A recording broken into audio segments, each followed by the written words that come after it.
Good day everyone, especially to our advisor, Sir Paulo Cortes. This is my documentation of our work mission. In day 1, our initial group of 9 was reorganized into 15 members. On the third floor of Building 27, then split into 3 teams of 5 guided by an engineer and electrician. We practiced room-to-room wiring. In the afternoon, we helped clean iron bars after another team fell behind. A separate group of 6 worked at the warehouse. In day 2, we started with a toolbox meeting, then we collected wiring materials. We spent the entire day laying wires across every room in our section and completed all runs by day's end. In day 3, wire supplies ran out, so we spliced wires in the 10 finished room, working until afternoon to complete splicing. We left around 4 p.m. with guards checking our bags for safety as usual. In day 4, I arrived early expecting a toolbox meeting, but none was held. We finished remaining wire splicing, then switched to installing convenience outlet. Since lightning wire was exhausted, we focused on outlets for the rest of afternoon to stay productive.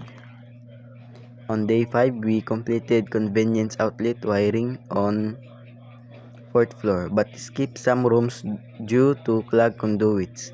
In the afternoon, we installed wiring from accessible outlets and are waiting for blockages to be cleared to finish the rest.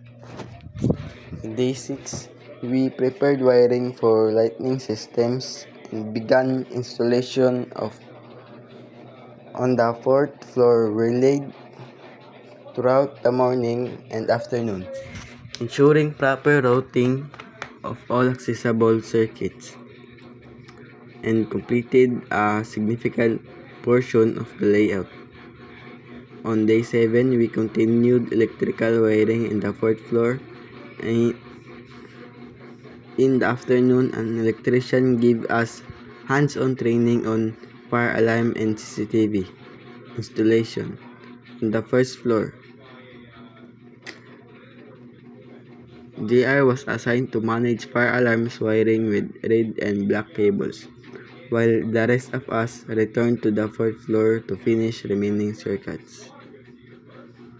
On day 8, we spliced light wires in the morning, then complete splicing for the remaining rooms in the afternoon before wrapping up for the day to relax. We prioritize finishing the lighting work first. On day 9, we were assigned to the warehouse where we pulled wires to another location, work on circuit breakers, and relocate flexible PVC in afternoon. We completed all tasks and advanced the project.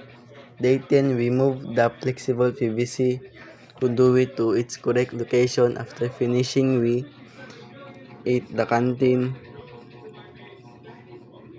and spent the rest of the day relaxing with no further taxes.